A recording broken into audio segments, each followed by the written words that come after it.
Que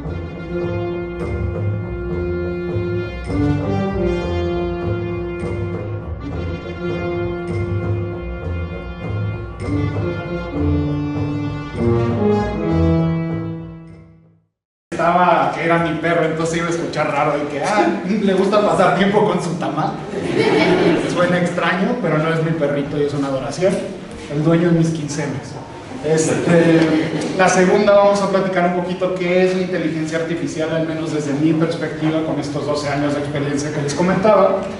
Tercero es por qué es el momento del cambio, porque aquí recuerden, mucho de esta presentación yo lo utilizo para dársela a directores, a C-levels o a vicepresidentes de distintas compañías, para darles un poquito de tranquilidad, porque algo que les voy a estar platicando es de que no vamos tarde, o sea, justo estamos en ese momento de transformación o de transición en donde cada uno se puede montar a lo que es este mundo de la inteligencia artificial. Si uno prende hoy el noticiero, le va a salir la palabra en alguna parte, o si abre un periódico, o si lee una revista, en alguna parte va a salir inteligencia artificial. Y eso trae un concepto inherente que está equivocado, al menos en mi perspectiva, en donde ya todos saben qué es, ya todos saben qué se utiliza, ya todos lo están utilizando.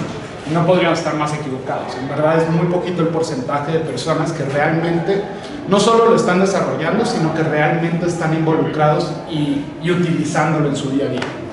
Y por último, una parte que a mí me encanta, que va mucho, digamos, enfocada a esta conferencia hacia más ejecutivos, pero que creo que les va a ayudar muchísimo, ya sea si quieren dedicarse a algo que tenga un tema de inteligencia artificial o en cualquier posición en donde ustedes vean, que son consejos prácticos. Ahora sí, ¿quién soy? ¿Por qué diablos estoy aquí? Siempre me gusta empezar así un poquito esto. Soy socio de Brainfood. Brainfood es una consultora de datos y analítica. Socio quiere decir que yo soy dueño, parte dueño de esa consultora o de esta compañía, y lo que estamos buscando es el poder llevar esta tecnología a todas partes de la región en Latinoamérica. Actualmente tenemos presencia en Chile, Colombia, Perú, y aquí en México acabo de abrir la oficina, entonces quien guste meterse, pues más que bienvenida a esa aplicación. Llevo 12 años de experiencia dando asesoría y consultoría. Tengo el gusto de poder decir que he asesorado alrededor de 50 compañías dentro de las Fortune 500, que son desde un Walmart, Volkswagen, FEMSA, Sigma Alimentos, entre lo que se puedan imaginar, y un poco más de 20 emprendimientos distintos. Tengo esta idea de que si uno le está yendo bien en su trabajo, puede hacerse el tiempo para también regresarle a la sociedad o aportar a la sociedad. Entonces, una de las cosas que hago con mi tiempo extra, entre comillas, porque si le preguntan a mi esposo no tengo mucho, ni tampoco a mi perrito tamal, pero es dar esta asesoría. Entonces también, si alguno de aquí tiene en algún momento alguna idea de emprendimiento que vaya relacionado con tecnología, datos o inteligencia artificial, siempre estoy abierto a escucharlos, y en muchas ocasiones he llegado a invertir en estos mismos emprendimientos para que lleguen a algo ya un poquito más adelante. De las 20 que he asesorado, 18 han lanzado una compañía. Y bueno, por último, justo por estos dos trabajos, el año pasado Forbes me nombró como uno de los top 20 líderes de AI que hay aquí en México. Me encanta, he dado 1000 conferencias y hasta el día de hoy siempre me sigo poniendo nervioso hablando con la gente. Tengo una persona que es esta, que le gusta hablar en público, pero la realidad es que soy súper introvertido, así que van a tener que tener un poco de paciencia. Pero primero que nada, hablarles un poquito, ¿qué es desde mi perspectiva la inteligencia artificial? Estoy seguro que ya en las últimas cátedras o clases les han dado sus puntos de vista de qué es la inteligencia artificial. Me comentaron que ya lo vieron desde el tema de la ciencia ficción, lo van a ver desde la perspectiva del periodismo, entre otras. En mi perspectiva no es más una definición, sino 3 conceptos. Pero primero les leo cómo venía en ese momento en la definición. Inteligencia artificial se refiere a sistemas o máquinas que imitan la inteligencia humana para realizar tareas y pueden mejorar iterativamente a partir de la información que recopilan. Yo honestamente nunca he sido bueno para memorizarme las cosas. Entonces me gusta desentrañar estos conceptos que vale la pena aprenderse, y aquí es donde los invito a que anoten esas 3 partes que para mí son los pilares de la inteligencia artificial, que son tecnología, 1, 2, datos, y 3, la toma de decisiones. Si uno de estos tres pilares, especialmente hablando desde una perspectiva de negocio, se cae, va a valer, ya ni les termino como les digo, una frase. Si hablamos de datos y de toma de decisión, pero sin tecnología, estamos hablando de analítica. Si estamos hablando de tecnología y datos, pero no una toma de decisión, estamos hablando de algo que es inservible. Si estamos hablando de tecnología y toma de decisión, pero sin datos, estamos hablando de algo sin sustento. Entonces, por eso es importante que veamos a la inteligencia artificial como el compendio de estos tres pilares como uno. Ahora, me encanta esta diapositiva porque hoy muchos, si les platican, les dicen, no, es que ya estamos en este gran momento de cambio.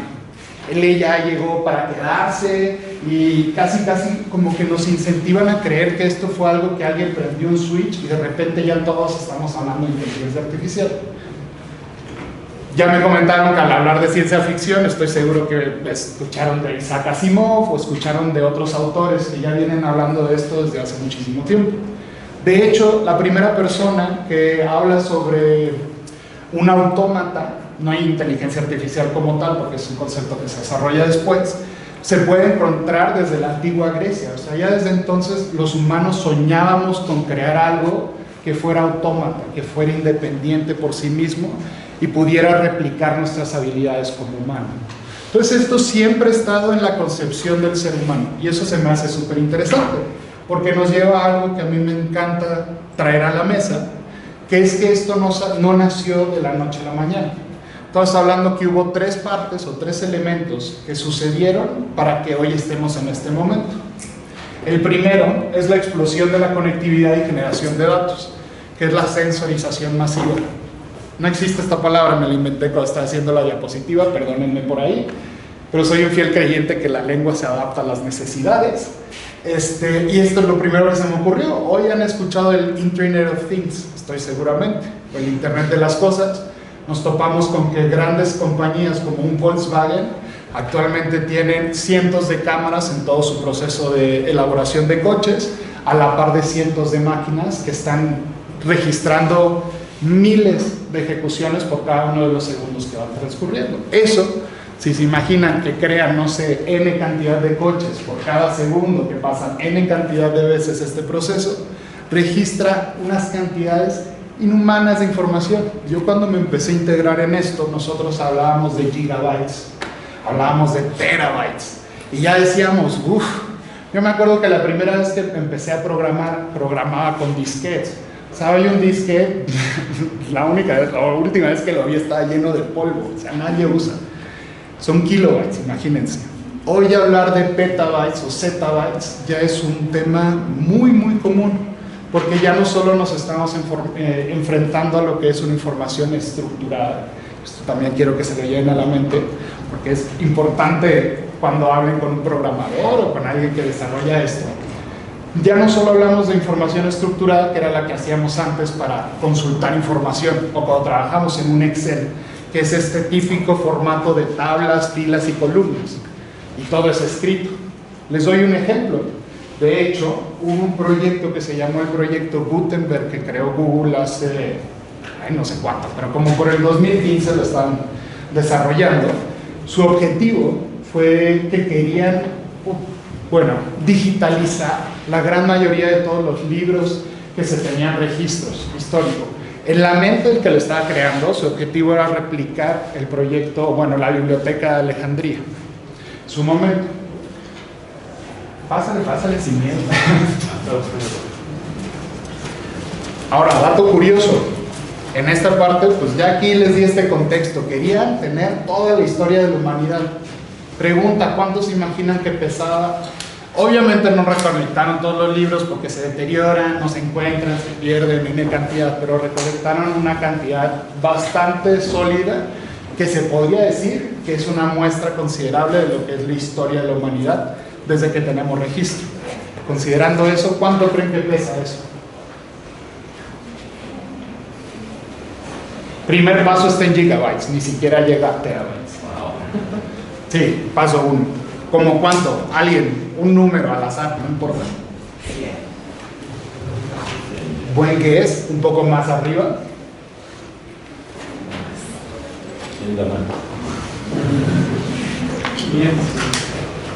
500 gigas menos 147 gigabytes. 147 gigabytes, aún siendo sumamente ineficiente, que es un pecado para trabajo honesto, cabe en todos, bueno, la mayoría vamos a tener los típicos discos duros de 2, 3 teras, que son unas tabletitas de este tamaño. Si uno acumula estas tabletitas, no llega a más de un bloque de este tamaño. Toda esta discusión fue porque estaba leyendo del tema y en serio volteé a ver mi librero y dije, en el espacio de uno de los anaqueles de mi librero cabe toda la historia de la humanidad. Todo, si lo digitalizamos. Porque esto es importante, porque esto sigue creciendo. Porque como les decía, esto era información estructurada. Ahora estamos pasando a utilizar la información no estructurada. ¿Qué es esto? Ya no solo trabajamos con filas y columnas, trabajamos con imágenes, trabajamos con la voz y trabajamos con muchas otras fuentes de información que antes ni siquiera se pensaba que se podía hacer. Por eso ese primer punto es tan importante, porque es esta como explosión de datos. La siguiente, en donde está la parte de algorítmica, hemos llegado a un punto en donde cada vez se generan más y mejores metodologías para llegar a esta nueva tecnología, vaya la redundancia. Entonces lo que estamos haciendo es que hay unas nuevas formas para llegar a tal vez, en muchos casos un mismo resultado y en otros casos uno mejor, pero de forma más eficiente y oportuna. Ejemplos, aquí no sé si, bueno, no, obvio ya todos lo conocen, ChatGPT lo han utilizado, espero yo. ¿Sí? Perfecto. Entonces, ChatGPT, la gran innovación no es per se el crear un generative model, o sea, un modelo de inteligencia artificial generativo, sino la arquitectura que está detrás, que es la arquitectura Transformer. ¿Por qué? Cuando uno se enfrentaba a hacer o entrenar un modelo de tan amplias dimensiones como lo es un LLM, Large Language Model, el gran problema es que colapsaba, o sea, no teníamos esa ventaja de procesamiento, a tal grado que lo que se decidió hacer es paralelizarlo y con eso llegamos a lo que se podría considerar bueno, y hay muchas otras partes después para llegar a esta arquitectura. Por esto es tan importante que sigamos avanzando en esta innovación de nuevas metodologías y mejores para seguir creando. Y por último, la que a mí se me hace la más importante, es que seguimos aumentando esta capacidad de procesamiento y almacenamiento de la información. Almacenamiento, honestamente, no es que me preocupa porque es más una cuestión de dinero, ya tenemos grandes nubes, entonces es mucho más fácil el poder almacenar, pero el procesamiento cada vez se vuelve más un reto. Por eso va muy de la mano con la segunda de temas de nuevas tecnologías. Esos 3 puntos nos llevan a la realidad que estamos viviendo hoy, que es el momento de cambiar.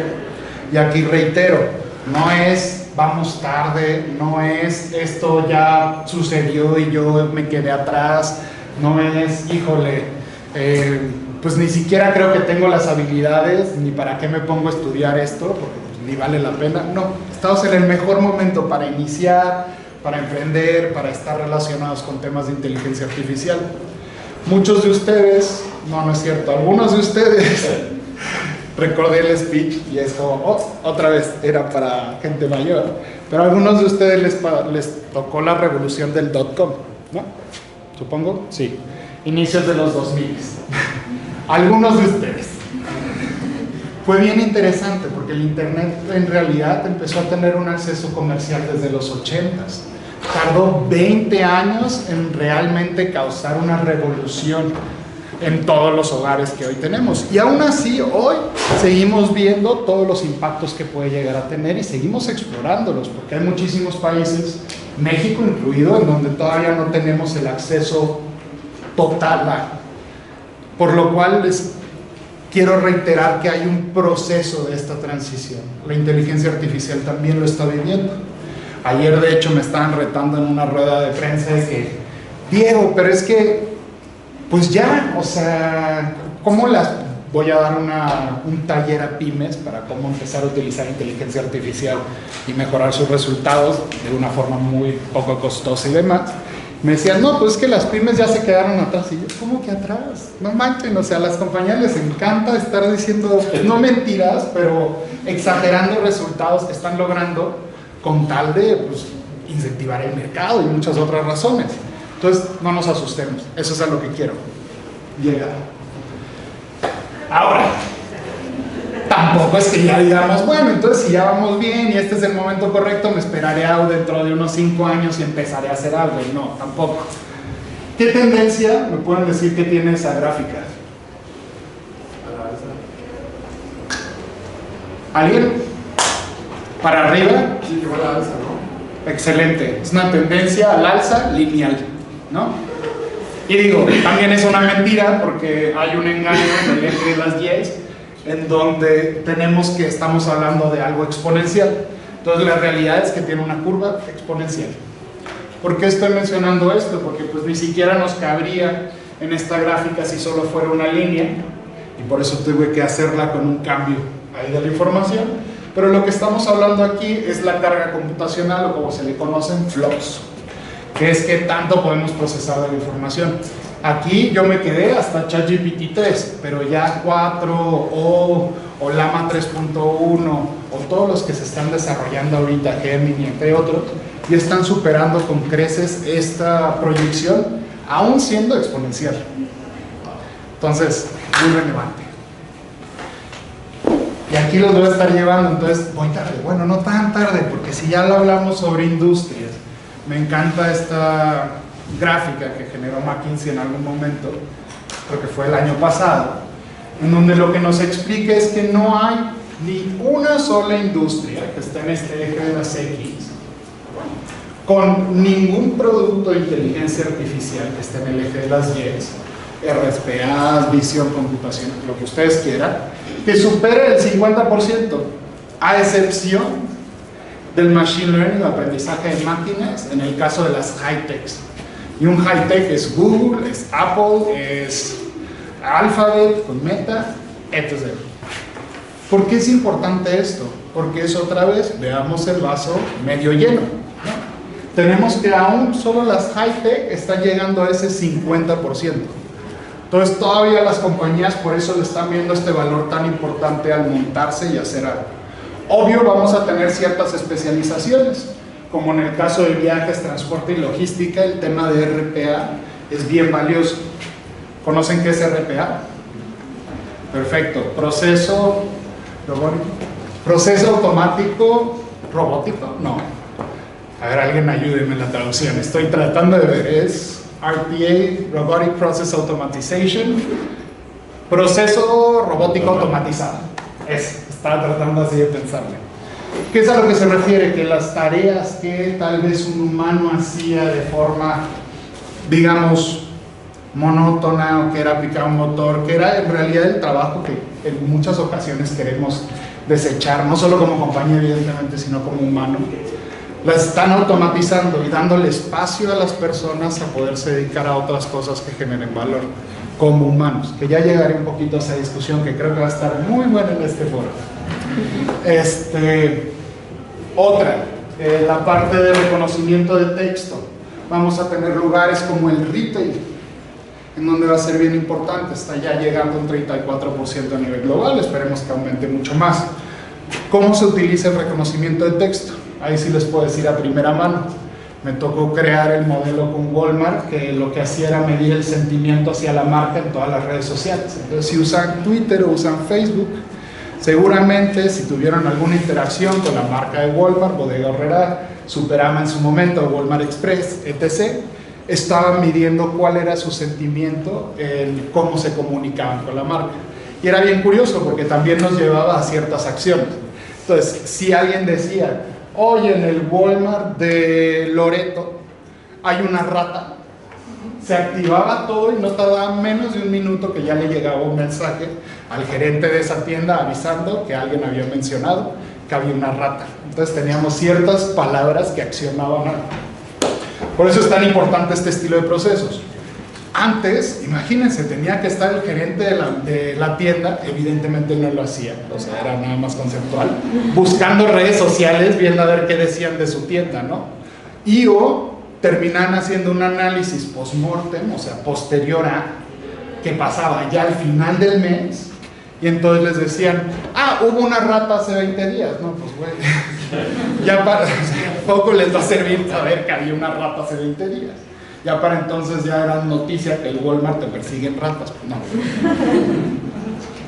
Y así vamos a tener para todo tipo de distintas, no sé, metodologías. Dos bien interesantes son las últimas dos. Generación de lenguaje natural, que va muy de la mano con el tema de inteligencia artificial generativa, que ahorita está en boca de todos. Si se dan cuenta, apenas si se está empezando a utilizar. Los primeros en empezarlo a adaptar es el tema de telco. No como sustitución del trabajo, aunque les mentiría que esa no es la finalidad, pero sí como lo que se le conoce en este mundo como un centauro, que es una persona humana que contesta en un call center, pero que tiene una ayuda de un bot, por decirlo así. Y lo que hacen es que se va transcribiendo la conversación y le sugiere respuestas de cómo debería abordar los problemas. Eso lo que ha hecho es que ha aumentado en 2 dígitos en retención de clientes, si es un tema de tarjetas, la asistencia, el NPS, que es dice como Net Promoter Score, que es como una medida de satisfacción, entre otras cosas. Ya hablaremos al tema después, pero esta parte de centauros es súper interesante, porque los próximos 20 años nos va a tocar mucho hablar al respecto. Ahora, como decía, les voy a dar algunos ejemplos de cómo usamos la inteligencia artificial en la industria. Circulo, digo, hay muchísimos ejemplos, pero los circulo los que he hecho a primera mano y que me ha tocado poder crear los modelos y o liderar a los equipos que están generando el modelo. Entonces, el primero, por ejemplo, en producción, gestión de inventario optimizado. Me encanta porque muchos de los ejemplos se los voy a dar así con estas compañías inmensas de que no sé, Walmart y Volkswagen y estas que les he hablado, pero no necesariamente son solo para esas grandes compañías, también permea hacia las pymes, como les decía. De hecho, mi papá es dueño de una panadería en el norte, yo soy de Sonora, gracias a él es que estoy aquí presente, evidentemente, y él hasta hace, ¿qué fue? 8 años aproximadamente, todas las ventas que hacía las registraba en un cuaderno. Y todas las compras que tenía que realizar para lograr esas ventas eran por instinto. Él sabía que normalmente se iban a vender 26 donas, 40 panes de caja, 12 cream puff, y así él medio que más o menos le sabía y terminaba comprando, yendo al súper y teniendo una merma de productos de alrededor del 16%. No es tanto si uno se va al retail y ve que tiene una merma del 30%, que es atroz, pero aún así 16% de comida desperdiciada para alguien que vive al día, o sea, es inverosímil. Entonces con él, de hecho, me encantó porque pude implementar, en ese entonces yo estaba de consultor, no me acuerdo dónde, le dije, ¿por qué no utilizamos un modelo? Déjame te creo una aplicación en donde tú vayas registrando las ventas. Le dimos entrenamiento a la persona que le ayuda y ahí iba registrando las ventas y mientras lo fue utilizando se fue mejorando a tal grado que la merma llegó a estar en un 5%. Entonces estamos hablando de que mejoró 3 veces hacia abajo esa merma que él tenía, que se traduce pues mayor dinero, menos desperdicios y pues bueno, todos salen ganando. La siguiente, logística, modelos de evaluación de ubicaciones comerciales y logística. Como decía por ahí el profesor, que antes era CDO de Justo, es una aplicación que es la primera, digámoslo así, que buscaba ser supermercado digital y que su gran estandarte es el poder llevar los mejores productos más frescos en un buen tiempo. Uno de nuestros grandes diferenciales es que el 70-80% de nuestros productos eran de pymes, que eso hacía que no se creara una comunidad alrededor de la ciudad para distribuir. Ahora, ¿cuál es el gran reto con esto? Si queríamos dar un buen tiempo, pero a la par dar un producto fresco, teníamos que encontrar un lugar físico que estuviera en ese punto medio entre que yo esté cerca del cliente, pero también cerca del proveedor. Y ahí es donde se empieza a complicar mucho la cosa, pero se vuelve un problema de optimización. Antes lo que hacía la persona era por instinto y decía, pues a ver, aquí proveedor Luis de quesos está por acá y él nos está haciendo, no sé, X número de ventas y el mayor no sé, centro de gravedad que se le llama de usuarios de la aplicación está aquí. Entonces, así dibujaba en un mapa un círculo y decía, pues como por acá podemos poner una bodega y va a ser eficiente. ¿Qué cambia con la inteligencia artificial? Hay un modelo que se llama modelo de semillas, que lo que hace es que a través de ARIES o cualquier modelo de análisis geoespacial, hace un barrido de las ubicaciones en donde ya se tiene conocido quién vive en dónde, qué perfiles tiene gracias a la información pública del INEGI. Más tú ya también sabes dónde están los proveedores. Conjugas ambos y ahora sí puedes optimizar ese problema y te sugiere ciertas ubicaciones. Ahora otra vez Centauro. Me encantaría poder llegar al punto X 12.1416, Y 18, y decirle al dueño de una casa, oye, quiero comprarte tu casa. Me decir, güey, o no.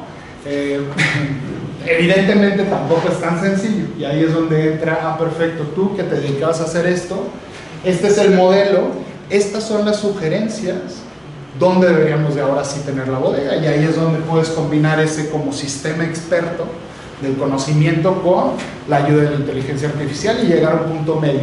Es decir, ¿sabes qué? Aquí dentro hay una zona industrial, vamos a buscar en esa zona industrial que seguramente vamos a tener mayor probabilidad. De ahí tenemos Demand Planning, que es para mí pues bastante obvio cómo lo hacemos, precios dinámicos. Ya hoy en día muchísimas tiendas, y este sí es retail, justo también lo hacemos, adaptan los precios de sus productos a zonas de cada una de las regiones. Obviamente hay muchas cláusulas porque está súper regulado el tema de discriminación de precios, gracias a Dios, porque si no sería un matapinche en la industria. Pero lo que sí puedes hacer es, por ejemplo, en Sonora nos encanta la tortilla de harina, y aquí en el norte, pues la neta, en el sur centro, pues no tanto, ¿no? Entonces, pues obviamente nosotros le damos un mayor valor a esa tortilla de harina, entonces estamos dispuestos a pagar un mayor precio por ella, a diferencia de otro producto que pueda haber. Entonces son esa detección de patrones en el día a día o en la hora a hora, minuto a minuto, que puedes detectar. ¿Qué más? Modelos de atribución de ventas avanzadas, optimización de flotas, cargas y rutas que ya se pueden imaginar, o modelos de predicción de abandono. Este me encanta porque lo que hace es poder adelantarnos a qué es lo que puede ocasionar que nos abandonen en la aplicación. Entonces, en Justo lo que hacíamos es, con este modelo de probabilidad, nosotros calculábamos cuál era la probabilidad de que nos abandonaran. Entonces, si cometíamos un error, ya sabíamos que José tenía una probabilidad de un 60% de que nos abandonaran. ¿Por qué? Por X, Y, Z. Y con eso accionábamos distintas palancas, nosotros le llamamos palancas comerciales, para evitar que eso pasara. ¿Qué es lo que ocasionaba? Que es mucho más fácil pagar por retener a una persona y decirle, híjole, lo siento, la cagué, a volver a encontrar un cliente nuevo.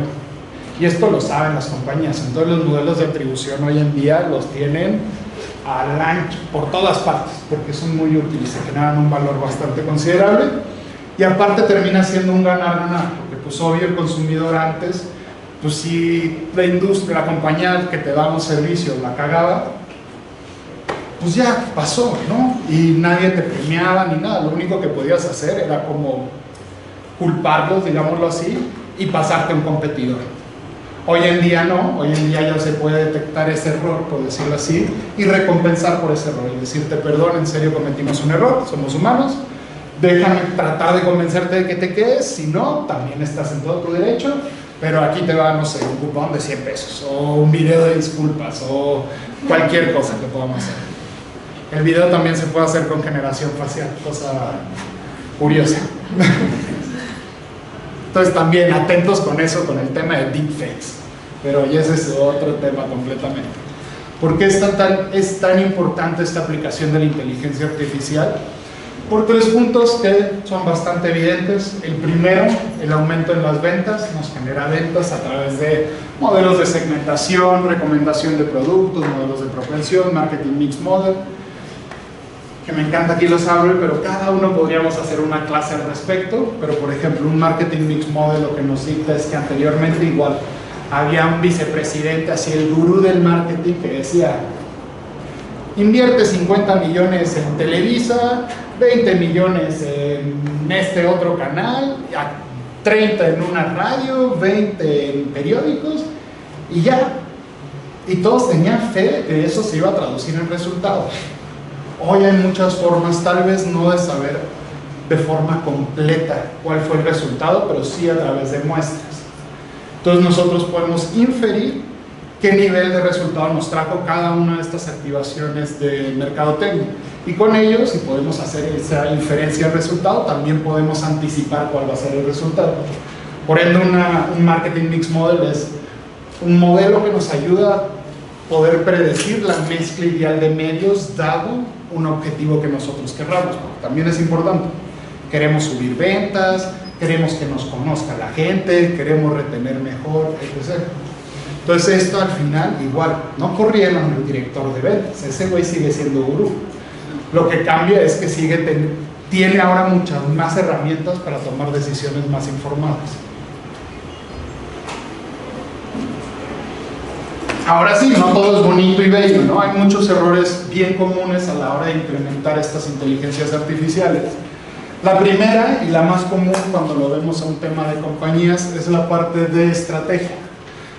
La más fácil es que, y especialmente esto empezó a generarse con todo el tema del hype de la inteligencia artificial generativa, es que ya los directivos empezaron a decir, esto va a cambiar el mundo, entonces tengo que vender 3 veces más de lo que vendí ayer si empiezo a utilizar ella. Y dices, o sea, no, realmente la inteligencia artificial lo que está tratando de replicar es al humano. Si el humano no logró estos objetivos, la máquina tampoco. Solo nos va a ayudar a ser mejores, va a potencializar nuestro rendimiento. Pero el que llegues a vender 3 veces más en un año es inverosímil, es una expectativa falsa. Entonces es bien importante, si se quieren dedicar a esto o quieren dar lecturas al respecto, siempre sienten las bases de hacia dónde quieren ir. Oye, quiero crecer un 5%, eso sí es mucho más factible, si hay herramientas que te pueden permitir eso. Quiero triplicar mis ventas, o sea, menos que sea mi papá con la panadería, que él sí triplicó ventas después de utilizar cosas así.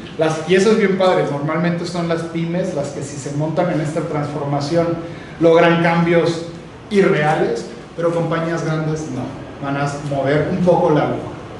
Pero en un momento en la historia en donde cada vez se vuelve más competitivo el ambiente y cada vez lograr 1% más de crecimiento es más difícil, pues bueno, se valora mucho. La siguiente es la falta de objetivos claros, no comprometerse conscientemente con la IA, ignorar la gestión del cambio. Esto es bien importante, porque sí puede tener un directivo una idea loca, o aún peor y más frustrante, puede que haya un analista que tiene el conocimiento necesario para cambiar la forma en cómo se está haciendo el negocio y nadie lo escucha, porque es un analista y ahí lo paga. O es el directivo y también nadie, o sea, lo escuchan, pero no logra evocar esa emoción para poder realizar el proyecto. Entonces llevar un cambio, esta gestión mucho más humana es bien relevante. Y por último, ignorar consideraciones éticas y legal como privacidad de datos, que igual tristemente esto se ha vuelto bien común, no por nada es lo que más se está regulando actualmente, para bien. La otra es la falta de talento. Tenemos una falta, me encanta porque nos estamos llegando a topar de frente con la burla y el meme que siempre hemos dicho de necesitamos un experto en Gen AI de 10 años de experiencia. O sea, el primer Transformer salió en el 2017 y esto lo empezamos a generar en 2019. No hay forma que tengas 10 años de experiencia. Entonces, pues esta es una realidad, ¿no? Hay mucha gente, a excepción de quien lo desarrolla, que está aprendiendo a cómo utilizarlo, cómo sacar realmente valor de ello. Y la siguiente es la falta de involucramiento de estas personas claras. Por último, datos y desarrollos. Este es bien común. No saben la cantidad de compañías de grandes dimensiones que me han contratado y que dicen, Diego, queremos hacer, ¿qué ejemplo está divertido? Un modelo de recomendación en donde le diga a mis usuarios cuál es el producto que mayor probabilidad tiene de que lo compres, ¿no? El típico de que si uno se mete a Rappi o a Walmart Online, a cualquier aplicativo y le sugiere algo, ese es un modelo de recomendación. Decimos, va, perfecto, ¿cuál es tu base de transaccional? No, pues no tenemos. O sea, ¿cómo? No, pues no la tenemos. Ok, creémosla. Pero bueno, más bien la transaccional siempre va a existir, que es literal, yo te vendí esto a ti. Pero lo que pasa es que va a tener tal vez muchos errores porque no han homogenizado el cómo ven tickets, o va a tener muchos vacíos porque un día no se trabajó y nadie decidió quitar ese día. Va a haber mala calidad en los datos. Y así sucesivamente vamos a tener una cantidad de retos. De hecho, en un proyecto de inteligencia artificial, alrededor del 70% del tiempo se va a limpieza de bases de datos, que es cero divertido. La siguiente es confiar demasiado muy temprano en modelos black box. Y esto es bien interesante. Por esta falsa expectativa que se setea, ya empieza a haber mucha presión sobre los equipos de trabajo para lograr resultados. Por ende, terminan ocupando modelos que no tienen conocimiento del mismo. Por lo que los resultados se les dice que son de una caja negra, o sea, no saben cómo se están dando. Y esto no es un tema de inteligencia artificial, esto pasaba desde hace 50 años, en cualquier parte ya se hace usando una regresión y no entendían que era un p-value, o no entendían que una prueba T, cualquier cosa, o utilizando hasta sumas y restas y no sabían de dónde venía la información. Entonces, es igual de importante, como siempre lo ha sido en inteligencia artificial, traer este tema de las black boxes, y que si no sabes del tema, informémonos, veamos, no saltemos a conclusiones de forma rápida. Que nos lleva a esta parte de falta de pruebas, falta de planificación a largo plazo y por último, falta de mantenimiento y monitoreo. Cosa clave, grandes retos en Latinoamérica en cuanto a inteligencia artificial, mala calidad de los datos, falta de experiencia, todavía estamos en busca de un buen de talento al respecto, y esta parte. Entonces es bien curioso porque la TAM tenemos o los grandes innovadores que están ya metidos en esto desde hace años, o los que se les conocen en industria como laggards, que son personas que, industrias que apenas se están montando. Entonces tenemos gente que nos dice, yo ya llevo haciendo modelos de recomendación 5 años, quiero pasar ahora sí de la, no sé, versión 54 a la 55. De hecho, eso estaba haciendo con AB Inverse Grupo Modelo, que ellos ya sabían lo que necesitaban, y pues ya es más bien, oye, quiero pasar de algo que se le conoce un modelo de red neuronal a un modelo de GNX, que es una red neuronal heterográfica con grafos. Pues ellos ya están por acá. Pero ¿qué es lo que pasa? Todavía nos queda mucho para aprender a qué hacer para mantener que esos modelos sigan dando buenos resultados. Somos bien buenos ejecutando, pero después dicen, ya lo terminé y paso a lo siguiente que brilla más, y dejamos el otro ahí para después. ¿Qué es lo que pasa con eso? Que termina quebrándose. Tenemos que darle mantenimiento a las cosas. O la otra, que esto es más sobre estas compañías que apenas van empezando, que es apenas están volteando a ver los datos, y es típico, tienen al dueño de la compañía que dice, quiero implementar algo que viene en el noticiero ayer de inteligencia artificial, y volteas a ver, y como les decía, no tienen ni bases de datos de dónde partir. Si no hay datos, no hay sustento, entonces no hay ni de dónde. Ahora, un gran error que pasa aquí: la inteligencia artificial no llega a cambiar el cómo hemos hecho las cosas desde siempre, al menos desde términos estadísticos o matemáticos. Simplemente se vuelve un paso más dentro de esta evolución en cómo analizamos la información. ¿A qué voy con esto? Digamos que aquí está la inteligencia artificial en un momento en donde se le llama análisis prescriptivo. ¿Cómo podemos hacer que las cosas ocurran? Pero eso no quiere decir que las compañías no tengan que pasar desde una construcción de datos de confianza, una reportería automática, de ahí pasar a un análisis de diagnóstico, el por qué ocurrió algo, a un análisis predictivo, que es qué va a ocurrir, y después ya llegas al otro. Oye, Diego, pero ya quiero implementar ella ahí mañana. Hay cosas que puedes implementar mañana en inteligencia artificial. ¿Va a ser la solución que te va a llevar a competir en grandes ligas y eso? No, pero tienes que partir de alguna parte.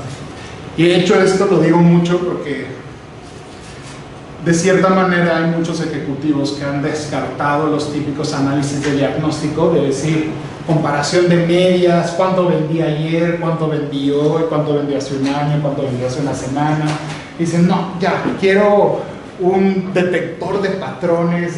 Dices, ¿para qué? O sea, mejor vete acá, entiende tu negocio y después ya vamos evolucionando. Dicho todo eso, mira, ahí voy calculando el video. Dicho todo eso, y México, o sea, ya nos aterrizamos. Ahorita estaba ahí, mundo de las ideas, AI, lo que sea. Pero esta diapositiva me ha ayudado muchísimo también para aterrizarnos en una realidad que estamos viviendo en el país. ¿Por qué? Porque me encanta, tenemos todo el potencial, el problema es que nos falta involucrarnos un poquito más.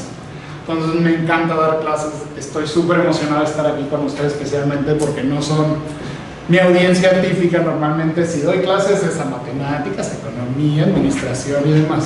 Entonces aquí en este departamento de filosofía y letras, la verdad, estoy demasiado emocionado para las preguntas, que espero que sean bastante divertidas. Regresando por acá, ¿qué es lo que pasa? Tenemos que en México el 65% de la población tiene menos de 35 años.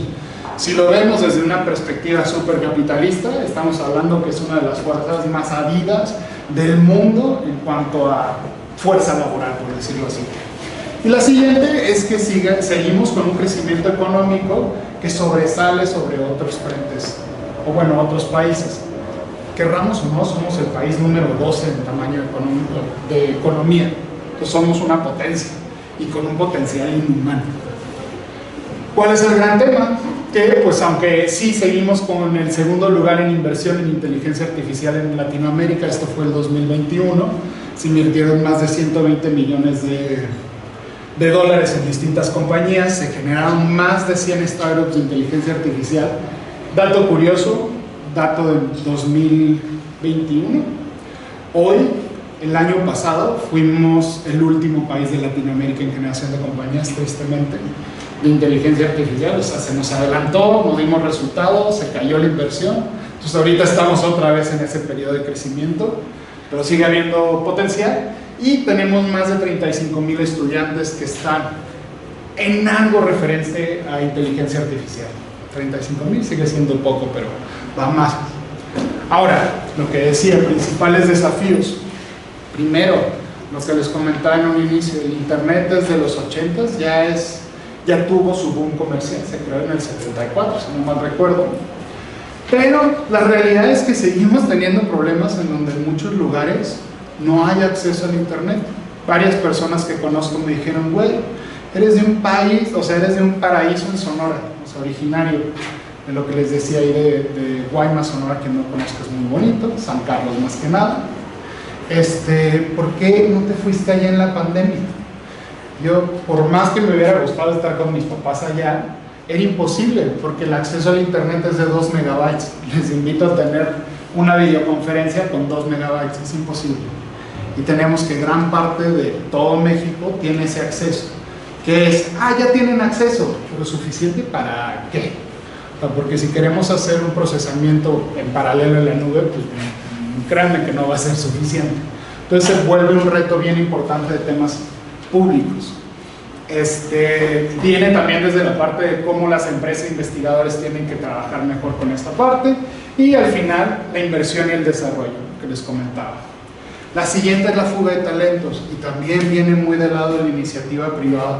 No se están dando sueldos suficientes para retener a las personas aquí en México. ¿Qué es lo que pasa? Entonces, si hay alguien que sobresale, su primera opción, especialmente porque las compañías que se dedican están haciendo esto, son las grandes compañías en Europa o en Estados Unidos. Por ende, los sueldos son mucho mayores. Por ende, les conviene mucho más traerse a este talento barato, que aparte me choca, no sé, suena feo decirnos talento barato, pero es una realidad, y se lo terminan llevando. Entonces se vuelve bien difícil, porque lo que estamos perdiendo es gente que podría enseñarle a nuevas generaciones cómo replicar ese talento. Entonces, esto de la fuga de talento, no me dejarán mentir, porque llevamos 40 años teniéndolo en México. Se ha acrecentado con temas de tecnología. Colaboración y regulación. No contamos con una estrategia para la colaboración clara. Se han dado iniciativas aisladas de cómo regularla, de cómo incentivarla en algunos casos, pero nunca se ha logrado poder juntar a estos tres entes que son cruciales para poderlo realizar de forma correcta, ya sea público, privado e investigación académica. ¿Qué ha ocasionado que tengamos de repente regulaciones como la de Guadalajara, que acaba de salir hace 2 semanas, que plantea regular la inteligencia artificial que se desarrolla en el país, y apenas salió, y un amigo y yo, que fuimos de los que lo revisamos cuando salió, se lo pusimos directamente al director del instituto de, esto ya no es válido, o sea, ya te me quedaste atrás. Llama 3.1, que es un open source, o sea que cualquier persona sin pagar puede utilizar, ya superó lo que tú estabas prediciendo en tu regulación. Entonces, pues, ya, como que ya te superó la realidad. Por eso es tan importante que no solo lo vean desde una perspectiva, sino integrar estas distintas perspectivas para poder regular y colaborar de mejor manera. Y por último, bueno, y que me encanta, quien guste me puede mandar un mensaje en redes sociales. Es tristísimo, pero la red social ahora que más utilizo es LinkedIn. Ya, no sé, siempre me da pena ya decirlo porque, wow, ¿a qué momento llegué a esto? Pero siempre estamos tratando la comunidad de datos en México de dar charlas, invitar a gente a hackatones o impulsar el ecosistema de la mejor manera. Y por último, lo que les comentaba de ética y privacidad es la creación de estos marcos regulatorios que son tan importantes. Ahora sí, llegamos a lo que son para mí un hackathon. Entonces, buena pregunta, yo aquí nada más asumiendo. Los hackatones son actividades que normalmente organizan compañías, aunque cada vez ya lo estamos haciendo más individuos, en donde se invita a estudiantes de universidades en carreras más técnicas, digamos matemáticas o alguien que vaya a ciencia de datos, a participar, y literal se les da un problema que ya se resolvió en una compañía, que vaya hacia temas de tecnología, y se plasma para hacer equipos de distintas personas y se compite. Y al primer lugar normalmente o se les da dinero, o se les da becas, o se les da puestos en la compañía. Hay muchas formas de premiar, pero es una forma de cómo incentivar pues tal cual el ecosistema, de que haya una competencia, porque aparte se aprende muchísimo en esos hackatones. Y dato curioso, que si alguien quiere de repente virar hacia allá, que ahorita lo voy a platicar.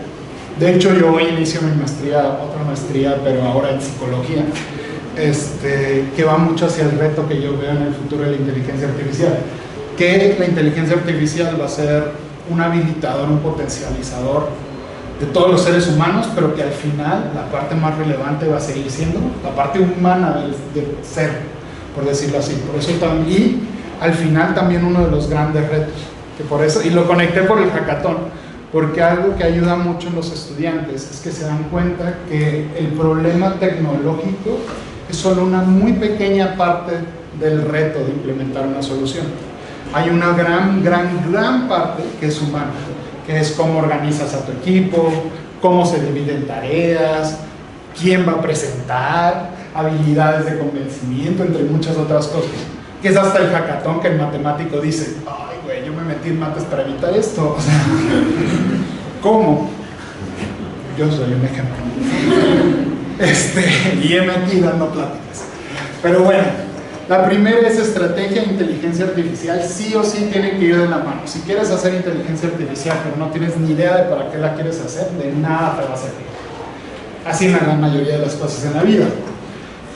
Ahora, no saben esta siguiente frase, lo mucho que los grandes directores, bueno, C-levels de todas las compañías lo olvidan. Y es que en el corto plazo nos debemos enfocar en generar valor, en el largo plazo debemos crear una estrategia de datos solo, muy puntual a su inteligencia artificial. ¿A qué se refiere esa frase? Normalmente cuando alguien sale de una carrera técnica, o estas que le estaba comentando, tiende a resolver problemas muy ligados a la academia, que las encuentra uno en Kaggle, por ejemplo, que es una competición que hace Google para ver en qué nivel estás en tu conocimiento. ¿Cuál es la gran problemática de estos? Que a veces va a estar muy dividido a lo que nos vamos a encontrar en la realidad. ¿Por qué? Porque en estas competencias te dicen, tienes que optimizar la ruta de un Uber. Y ya, te dan 3 meses para resolverlo. Y en 3 meses no te vuelven ni a hablar.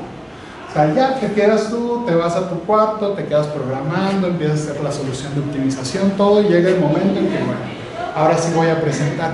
3 meses después, si llegas con la solución. ¿Cuál es la realidad? Que si tú estás en una compañía, la persona que te va a estar pidiendo una solución no va a esperarse 3 meses a regresar contigo a pedirte la solución, va a estar regresando cada semana, si bien te va, o cada 3, 4 días. ¿Qué es lo que pasa? Que olvidamos que entonces, y no es que sea malo, simplemente que esto nos tiene que recordar a que está bien que yo quiera llegar a una super solución en 3 meses, pero no olvidemos que un negocio es algo vivo, es algo activo, en donde tenemos que seguir generando ese valor. ¿A qué me refiero con esto? Pues perfecto, obvio. Yo te doy la super solución a 3 meses, pero en una semana te puedo dar un análisis de diagnóstico, decirte en dónde estás hoy versus el año pasado, qué cosas distintas hiciste para mejorar, cómo te ves contra la competencia, cualquier cosa del estilo. En 2 semanas te puedo dar un primer MVP. Todos los supuestos del mundo, pero por ahí va a ir la cosa. En 3 semanas te voy a ir dando esto con esto nuevo. Y así vamos creando muchísima mayor credibilidad en las compañías para seguir creciendo. Y eso no lo digo como individuos, sino también como equipos en un área como ciencia de datos o tecnología o datos, lo que sea. La siguiente, y esta es una realidad, hoy en día si queremos realmente superar nuestras expectativas con inteligencia artificial, sí o sí tenemos que tener apoyo de la mesa directiva.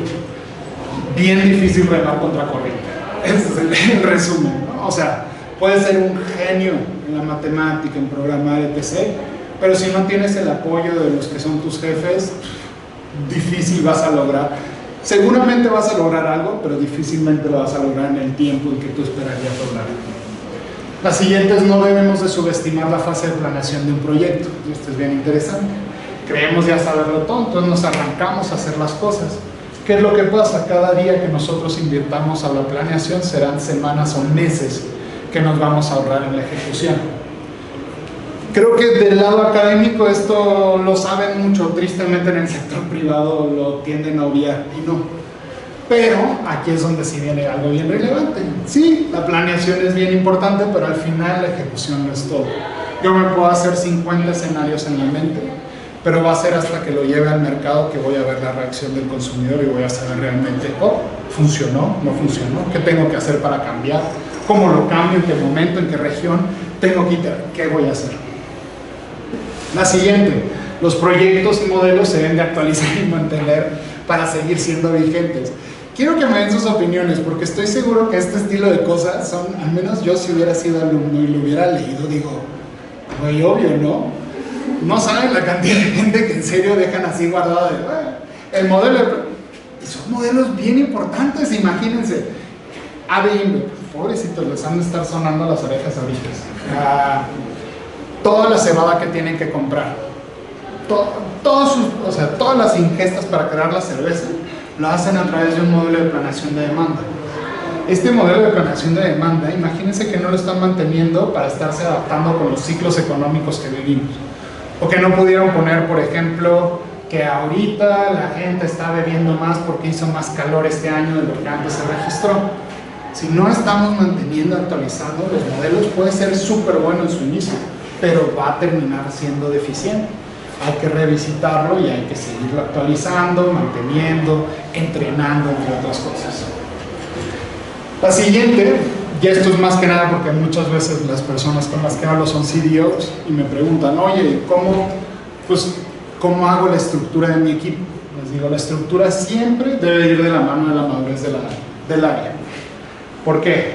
El Chief AI Officer de Rappi es un gran amigo. Y antes, bueno, todo nació de que en la comunidad de datos, en un podcast, se nos ocurrió ponernos a discutir, porque yo soy un gran defensor de las estructuras centralizadas y él un gran defensor de las descentralizadas. Después de esta discusión llegamos a este balance en donde no es una u otra, sino más bien es una transición. Si tú apenas estás iniciando con un startup o con una compañía que está creando un área de datos, empieza centralizado, porque puedes tener un mayor control en la calidad, en los productos, en la gestión, en el apoyo a las personas de tu equipo, de muchas otras cosas.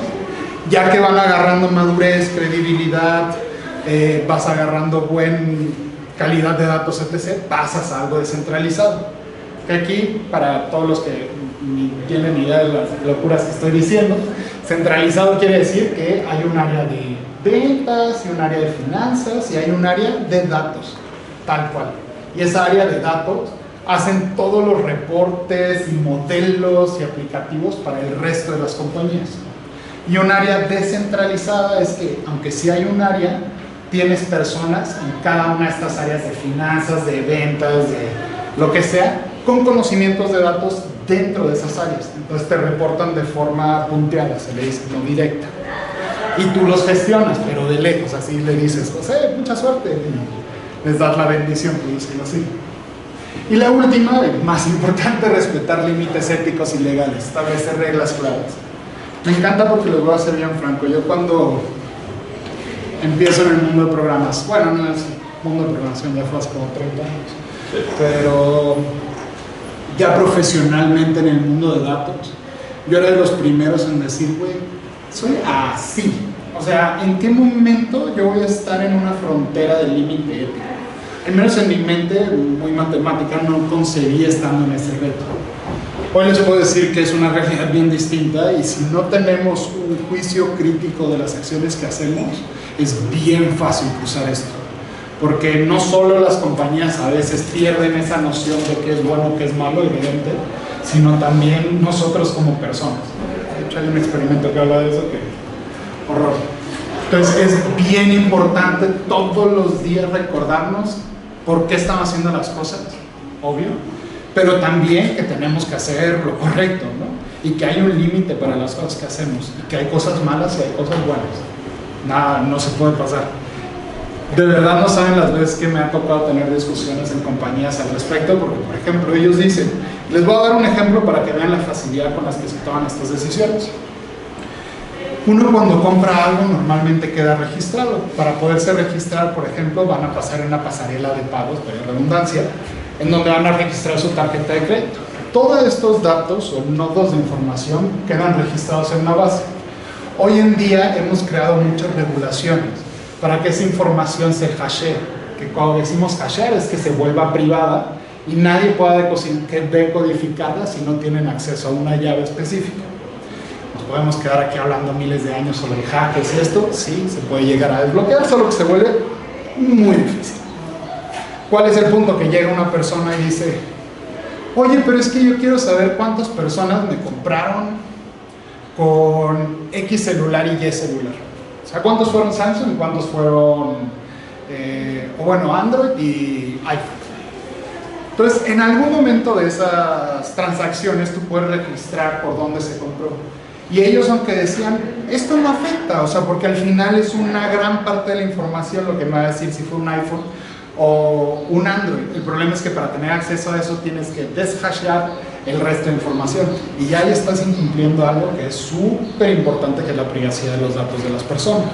Oye, pero es que yo no voy a saber el nombre de las personas. No importa, güey. Entonces, ese estilo de juicio crítico es bien importante, que la gente cada vez se meta más a cuestionarlo, especialmente en los equipos técnicos, porque es lo mismo. Yo hago un egresado de matemáticas, como fue mi caso, le digo, oye, tú tienes que lograr A, yo lo hago, y malamente ni me lo pregunté si estaba bien o estaba mal, o por qué va a estar bien o por qué está mal, porque asumes, ¿no? Y hoy en día cada vez se presta más a que no, sí tenemos que dar una educación al respecto.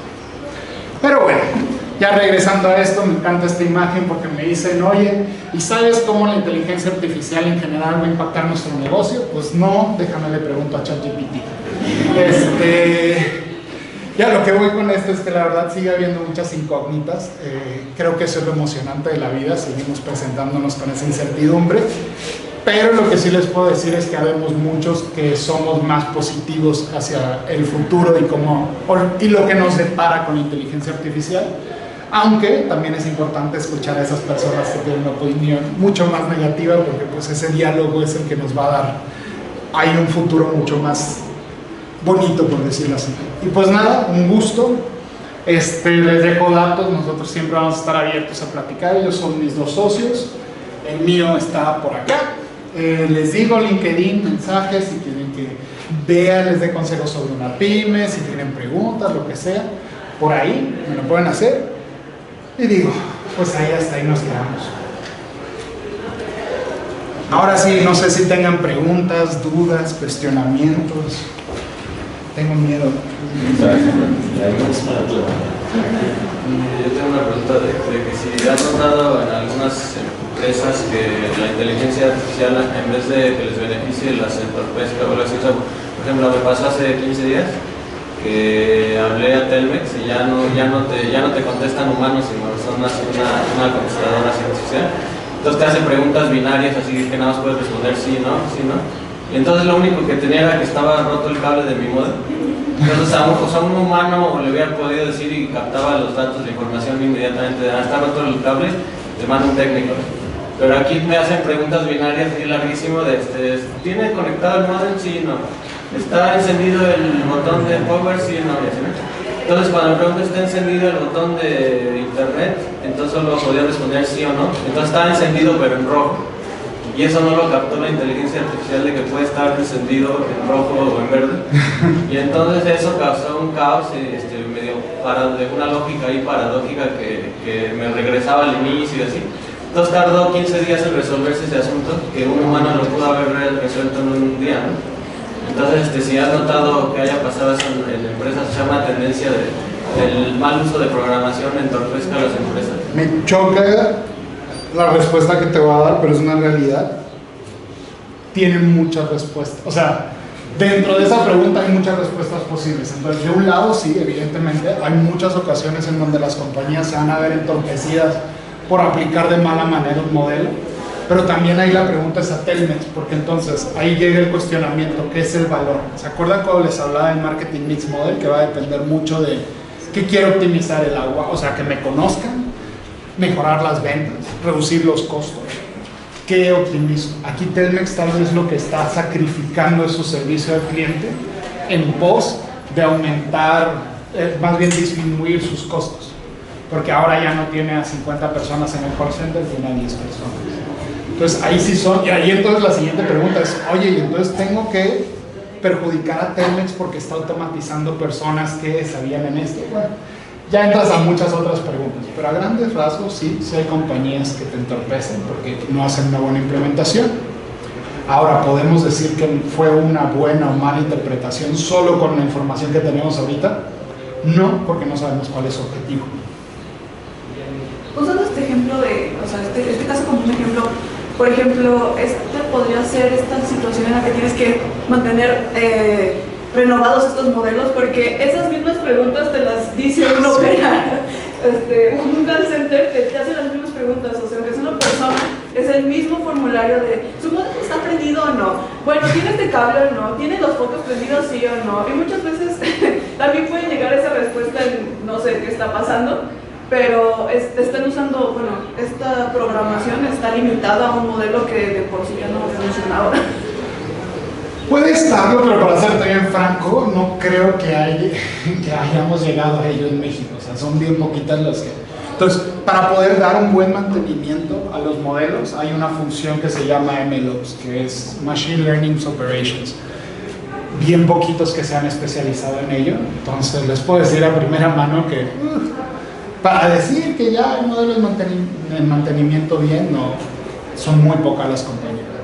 Ahora, eso sí, regresen, y me encanta este ejemplo porque yo soy el primero que se mete a internet para decir cuál combinación de ceros o números tengo que hacer para llegar a la persona. Y hay N cantidad de páginas que les dicen, o Reddit, o en Twitter y demás. Pues, por ejemplo, Telmex es 00000 hash.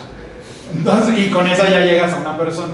Y como es un robot, no le importa que termine la frase, entonces nada más pones varias veces, 5 veces 0 y el gato y ya llegas. Y así para la mayoría de los servicios de clientes. Ahora, qué flojera, ¿no? Eres una persona y lo único que deseas es hablar con otra persona. No deberíamos de pasar a este proceso de, antes de hablar me voy a meter a internet, investigo, y ya que tengo investigado, prueba y error, porque muchas veces son falsos y ya llegas a la solución correcta. No debería ser así. Si quieres allá, villano. Así. Notando esas preguntas, yo refiero giro a una cuestión preocupada. A veces hablamos de inteligencia artificial. Lo primero que se piensa es en cómo ya... Creo que está primero el miedo de ser sustituidos, pero aquí en esta ponencia tú lo explicabas que lo podríamos utilizar más como una herramienta. Correcto. Es una herramienta. ¿Cómo ves desde tu perspectiva este miedo de ser sustituidos? Y más nosotros en humanidades que en algún modo siempre nos lo dicen. Amo. Ya genera un ensayo tal IA y pues tú ya como persona pues algo puede ser disfrazado. No por nada estoy estudiado, o sea, no estoy metiendo ahora la maestría de psicología porque de verdad hay muchas preguntas, más desde el lado humano que me estoy haciendo, porque de verdad cada vez es menor el desafío técnico, o sea, hay más acceso a, pero hay muchos temas humanos que quiero llegar a comprender. Lo voy a contestar un poquito con una vivencia personal.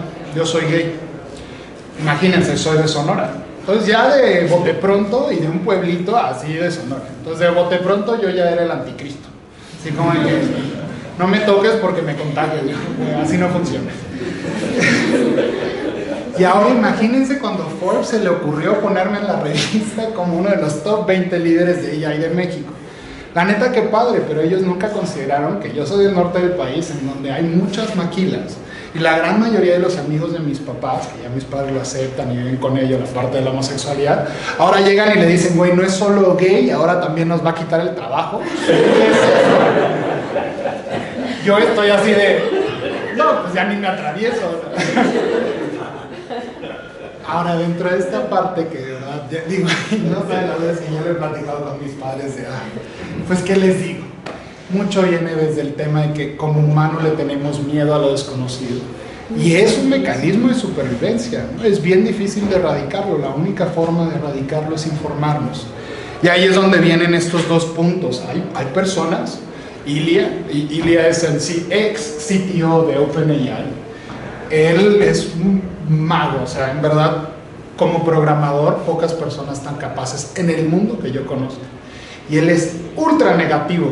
De hecho, a tal grado que ya se salió de OpenAI y funda una compañía de AI. También ahí yo tengo mis dudas, pero se sale de esto porque él sí cree que vamos a llegar al punto en donde vamos a ser sustituidos, que es lo que se le conoce como AGI, una inteligencia artificial generalizada. Pero habrá otros, como Jan LeCun, que es el VP de AI de Meta, de Facebook, que dice, no, güey, o sea, tal vez sí llegaremos a eso, pero nos faltan todavía 50 años para llegar ahí, más. Entonces es nuestra responsabilidad como las personas que estamos involucrados el empezar a hacer estos marcos regulatorios o anticiparnos a los problemas para poder crear un entorno en donde no llegue a pasar. Y ahí es donde llega esta parte. Entonces, somos muchos positivos, yo te diría que esa es la verdad, en donde vamos a llegar a una transición de al menos unos 20 años, en donde vamos a conceptualizar los centauros, que antes eran de literatura, no el centauro, el caballo humano, pero en la literatura de ciencia ficción hablábamos del centauro como la fusión de la máquina y el humano. Yo me acuerdo que con amigos bromeábamos de que, imagínate ser mitad cyborg y todo, y yo, güey, todo para que te pongan un USB en el dedo. O sea,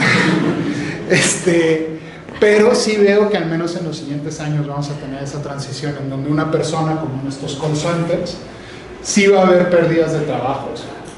Vamos a tener que habrá gente que sí se quede en el call center, pero que va a hacer 10 veces mejor su trabajo por el apoyo de estas máquinas automáticas, o sea, bueno, de Leia.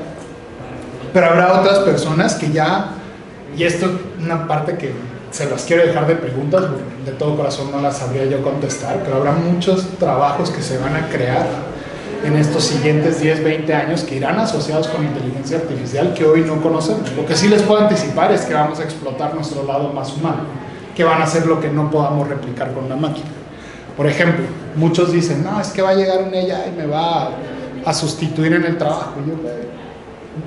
Yo no, hasta el día de hoy no sabría decir cómo poder sustituir el telar social que crea una persona en una compañía. Entonces, por ejemplo, entonces que voy a tener a Doña Chonita, va a ser máquina, me imagino o sea, un Robocop, no sé. Pero esto, y ahí es donde se dividen esas facciones o esos puntos de vista, por decirlo así. Yo los invito a ser positivos, porque de verdad sí creo que es una tecnología que puede traer muchos beneficios, como una de mis teorías es el tema de la generación de riquezas. Sí veo, no creo, y aquí ya no me voy a meter en otro tema que es el capitalismo, si es bueno o malo, no creo que sea ideal, eso es definitivo. Pero nos crea este planteamiento de, pues si empezamos a triplicar la generación de riqueza, ¿por qué no un ingreso universal? ¿Por qué todos deberían trabajar? Y ya abre un poquito las perspectivas. Mi respuesta es súper larga, pero más o menos ahí haberte dado. Sí. Hola, bueno, yo primero que nada quería agradecerte por tu exposición y por ponerte en esta posición de cuestionamientos. Has instalado maneras que, como dices, te puede provocar un poquito de miedo. Es la primera vez que me dicen eso después de una conferencia, te lo agradezco. Me gustó mucho la exposición, pero igual como dices, creo que fue un poco optimista. Creo que las herramientas no son ni buenas ni malas, todo depende de cómo sean equipadas. 100%. Históricamente hemos visto eso. Y pues yo quisiera saber como desde tu punto de vista, a lo mejor en el peor de los casos así imaginativos, la inteligencia artificial nos puede llegar a dominar y ya sabes, el apocalipsis. Entonces, quizá el menos probable de los casos, pero pues es como el máximo, ¿no? Pero creo que igual del lado del mínimo, pues creo que nos puede llevar a un nivel de vida superior a todos sin generar ningún perjuicio. Que igual lo veo igual de improbable, ¿no? Entonces supongo que en el medio hay varias cosas.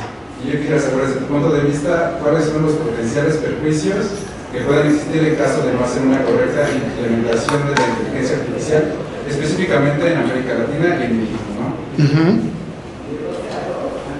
Híjole, veo. Creo que hay muchos, pero de bote pronto la pérdida de trabajo, va a existir. O sea, ahí sí les voy a... Eso está garantizado. Quien diga que no va a haber pérdida de trabajo es que miente. Siempre que ha habido una adaptación a una nueva tecnología ha habido pérdidas de trabajo.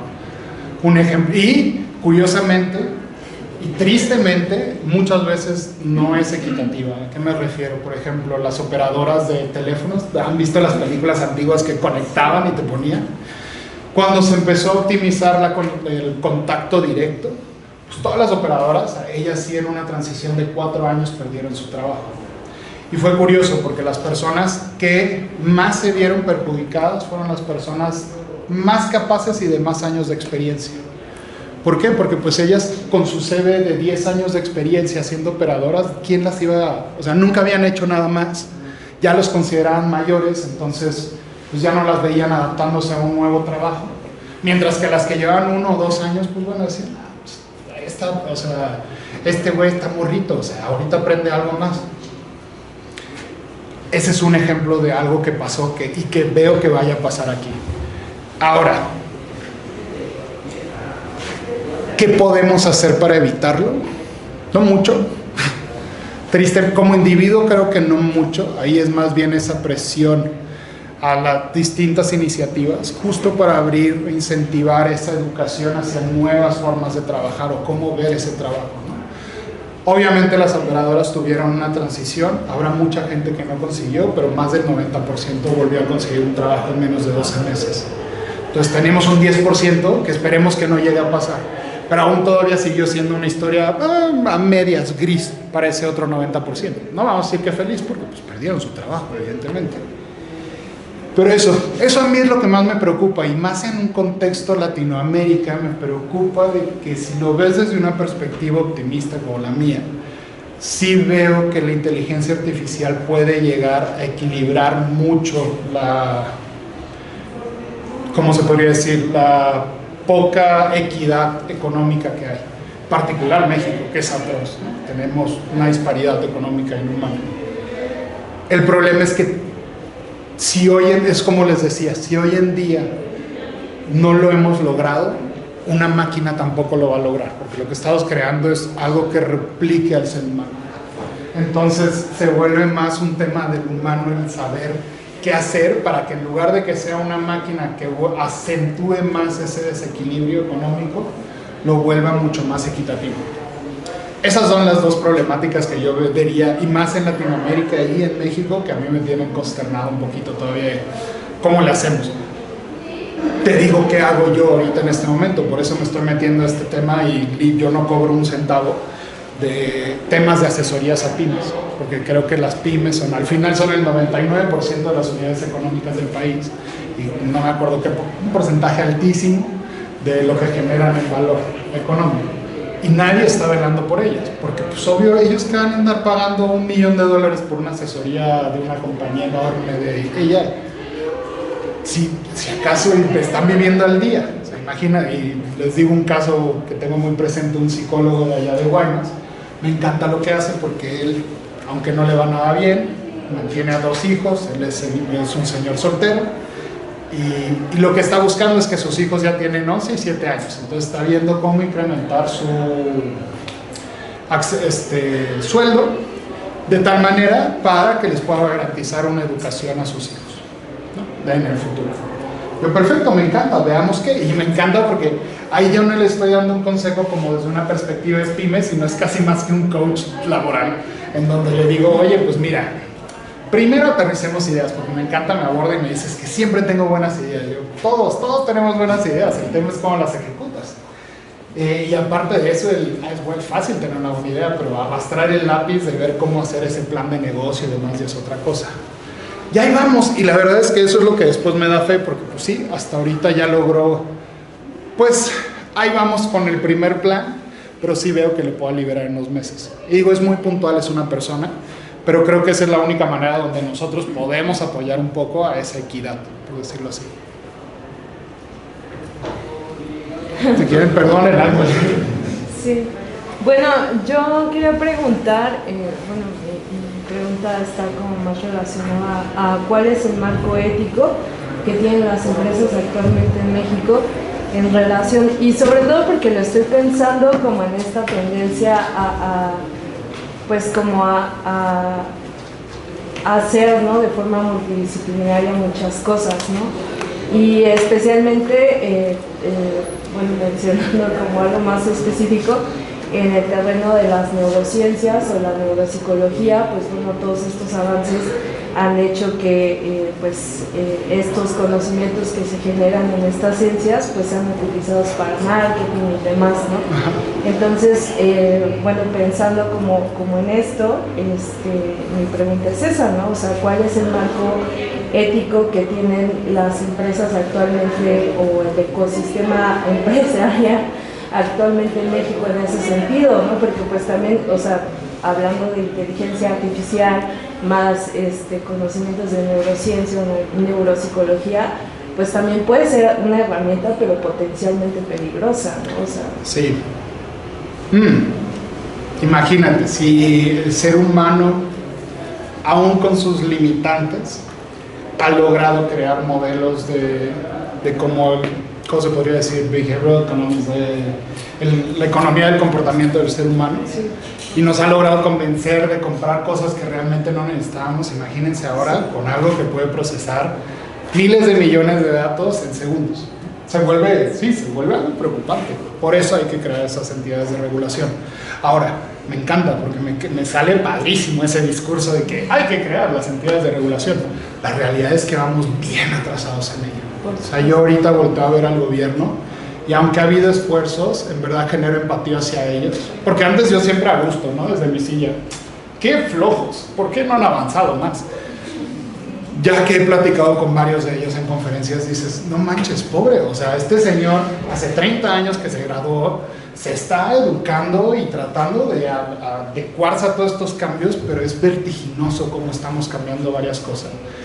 ¿Cómo le haces para estar a la par de los avances? Y ahí es donde pasan cosas como lo de Guadalajara, que les digo, se saca esta regulación y ya para cuando salió y la liberaron, ya estaba, o sea, ya se quedó en el pasado.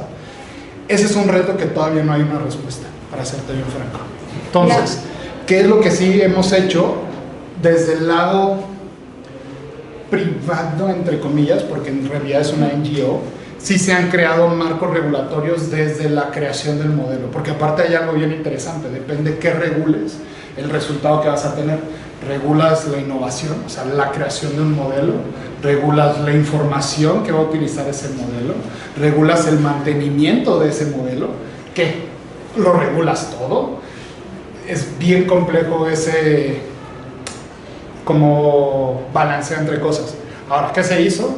Sí se crearon regulaciones en temas de arquitecturas. Hay cosas que te sugieren, y aparte, no sé si se le puede llamar regulación, es sugerencia.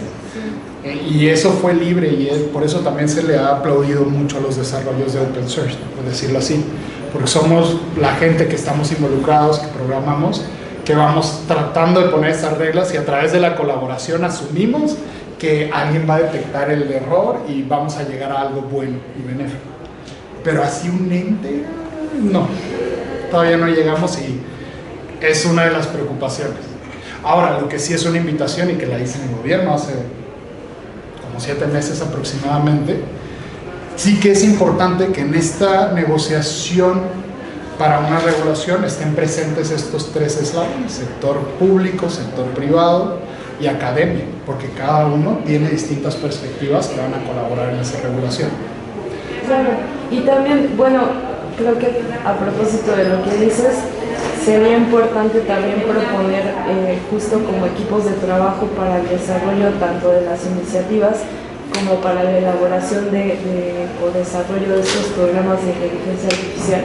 100%. Humanistas en el centro, ¿no? O sea, sobre todo, o sea, creo que ahí hay un hecho muy importante para pues esta área de la academia. Me dejaste pensando porque alguien había conocido que justo estudió un doctorado en aprendizaje automático, pero que su carrera había sido hacia el lado más humanista. Ahorita déjame ver si me acuerdo del nombre, pero sí, muy de acuerdo. Y de hecho creo que cada vez se van a requerir más hay un área específica dentro del universo de datos que se llama gobierno de datos, que es este ente, que es el que esa es información privada, no puedes estar jugando con modelos con eso, se queda así, se queda callada. Es, digamos que es quien impone la gestión correcta de información. Y ellos, ahí es donde veo mucho esta parte más humanista. Sí. Sigo que si no, no va a dar. Gracias. No sé quién seguía, qué pena. Perfecto. Para abrir también un poco el panorama de opciones laborales, en tu experiencia como consultor y empresa, ¿has tenido alguna experiencia donde la solución que propongas vaya más allá, que sea como incentivar más ganancia económica en empresas, como a un lado más humanista o social? Y si no, esto puede ser representativo de que hace falta que nosotros desde las humanidades empecemos a pensar en la inteligencia artificial como una herramienta que nos ayude. Y esa sería la segunda pregunta: ¿cuál sería el consejo que le das a un estudiante de humanidades en cómo meterse en esos temas? Como aprender a programación, aprender a programar, aprender más sobre datos. ¿Qué es lo que...?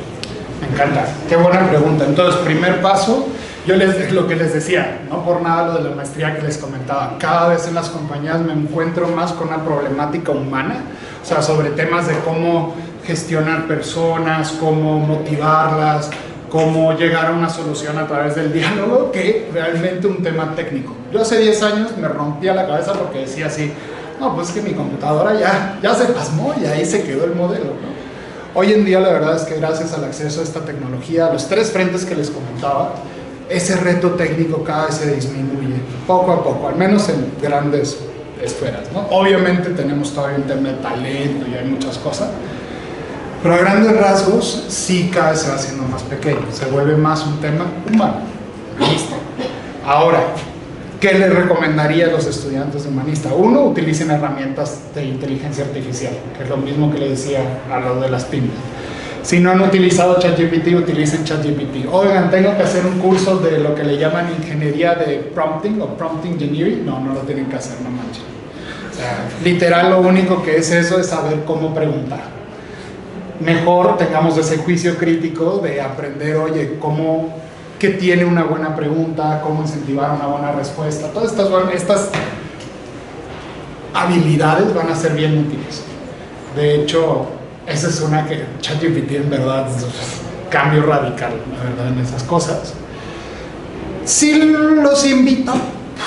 Un curso básico de programación, digo, siempre voy a creer que es un básico, porque es como un idioma nuevo.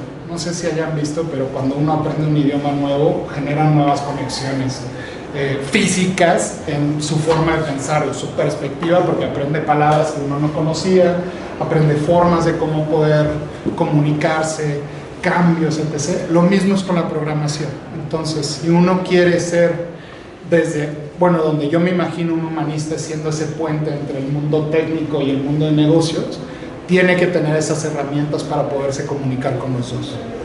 Y el de negocios, para ser bien franco, es un poco más accesible y fácil. es un poco más complicado la forma de hablar con una persona técnica.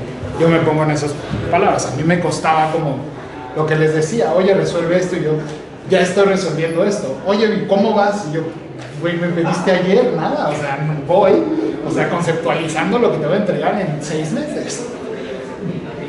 Es difícil, entonces creo que ahí estas posiciones más humanistas van a ser las que, o pueden ser las que rompan. Otra que yo los invitaría es tal vez no tanto en la industria per se, pero realmente sí concibiendo esas preguntas del mañana, que pocas personas están haciendo de qué trabajos habrá en el futuro. Yo creo que hoy, pues se lo preguntaba a su profesor cuando estábamos caminando antes de entrar, decía si estaba creciendo más este departamento versus lo que estaba creciendo Luna, porque en mi mente, lo que les comentaba, creo que cada vez nos vamos a enfocar más en el lado humano, que es lo que nos distingue de las máquinas, y menos en estas habilidades técnicas de, pues, conecté bien un perro. Entonces, creo que estas son las carreras que van a crecer, pero creo, me encantaría saber la respuesta. Yo tengo dos preguntas. Una es si crees que, por ejemplo, mediante la potencia de estas, digamos, herramientas, el gobierno debería tomar cartas en el asunto para garantizar el acceso a sectores más vulnerables. Me imagino, por ejemplo, crear una herramienta más intuitiva para que, no sé, una señora que vende ganaches o una señora que tiene una papelería, digamos, puede implementarlas para hacer su vida económica más fácil. Y la otra es, si fuera del ámbito económico, hay algo en lo que nos serviría, digamos, a nivel de calidad de vida diaria. Entonces, primero, creo, sí, claro, yo creo, les digo, es bien padre agregarlo al speech. Ahora, ya en la ejecución lo veo bastante complejo, porque creo que hay muchos pasos previos a llegar a ello que tenemos que resolver como sociedad, y que es bien fácil no empatizar con el gobierno y como lanzárselos.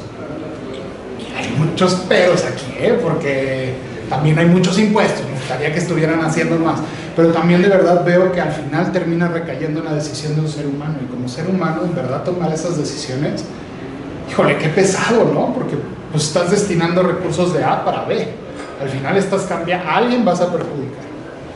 Ahora, creo que se debería hacer, por supuesto que sí, 100%.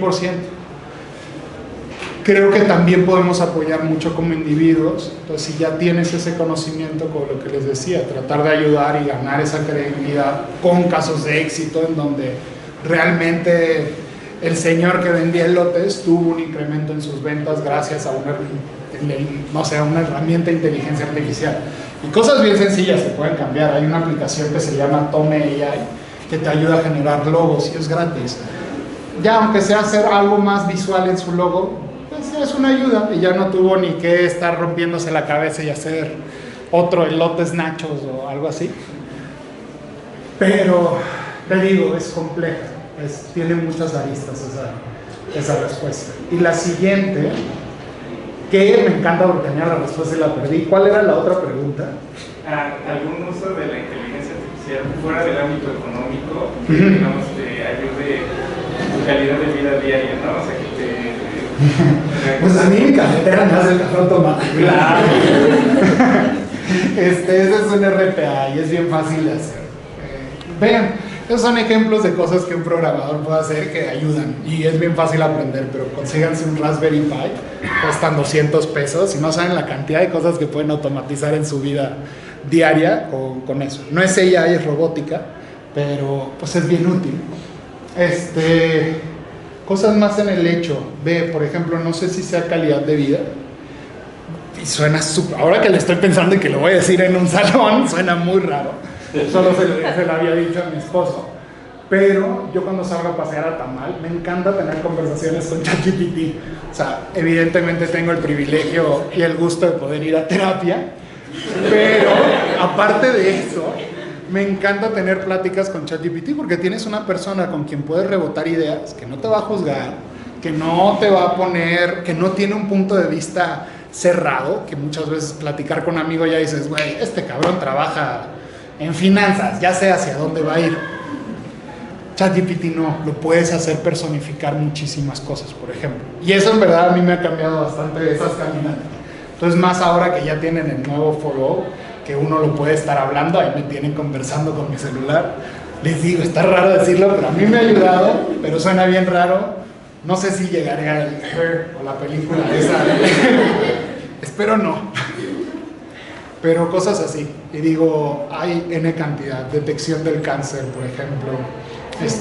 Cómo reparar huesos a través de un mejor diagnóstico de fisuras o no fisuras.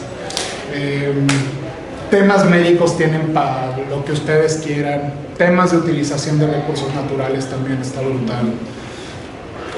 No, hay N cantidad. Ahora sí, es bien interesante, y eso los invito a ustedes en el día a día, que pueden automatizar o pueden utilizar una de estas N cantidad de herramientas como para mejorarla. Por ejemplo, yo parto mucho tiempo en los mails, entonces ya tengo ahí mi herramienta que me ayuda, y soy la señora de los plumones, entonces que literal me va sombreando como palabras claves. Fue interesante, tuve que entrenar lo que es una palabra clave, cómo distinguir en qué parte, pero ahora lo utilizo mucho y en lugar de tardarme, no sé, 3 horas en 200 mails, ahora me tardo 15 minutos. Entonces sí, son cosas así que uno puede ir haciendo y cambiando y que aprende y que ya le ayudaron. ¿Otra pregunta? Súper importante, de verdad, sí, eso sí los invito. El acceso a estas herramientas, la gran mayoría son gratis. Tristemente, el conocimiento sigue siendo un privilegio, pero ahora se los transfiero. Métanse hoy a Google y pongan herramientas populares de inteligencia artificial. Hay muchos blogueros por ahí que son influencers y así. Hasta de ellos pueden sacar algo de provecho, porque algo que han hecho bien es vean cuáles son las 30 herramientas de AI que les van a cambiar la vida. Alguna de esas seguramente les van a poder sacar provecho. Se los recomiendo, involúquense. Nada más vayan leyendo, viendo. Aunque muchas tal vez no tengan como ese cambio instantáneo, mejoría en su vida, síganlas usando, nada más por el valor del conocimiento. Pero sí veo que vamos a llegar a este momento de los centauros que les digo, que es la combinación humano-máquina y cada vez más cercano que tarde. Hablando justamente como esto de los centauros y como la relación humano-máquina, ¿es que, o al menos de lo que tú haces, existe alguna consecuencia de esta como de interdependencia entre ambos, o la mayoría van como al beneficio?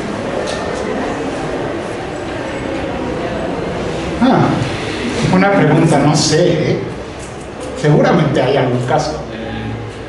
Pues bueno, muchos casos te diría yo, o sea, es que aparte se vuelve algo bien mediático, es bien interesante porque ahorita está tanto en el foco de los medios el tema de inteligencia artificial que me encanta. Entonces tienes vehículos autónomos, que hubo un choque y se mató el que iba manejando y ya, vehículo autónomo mata a una persona.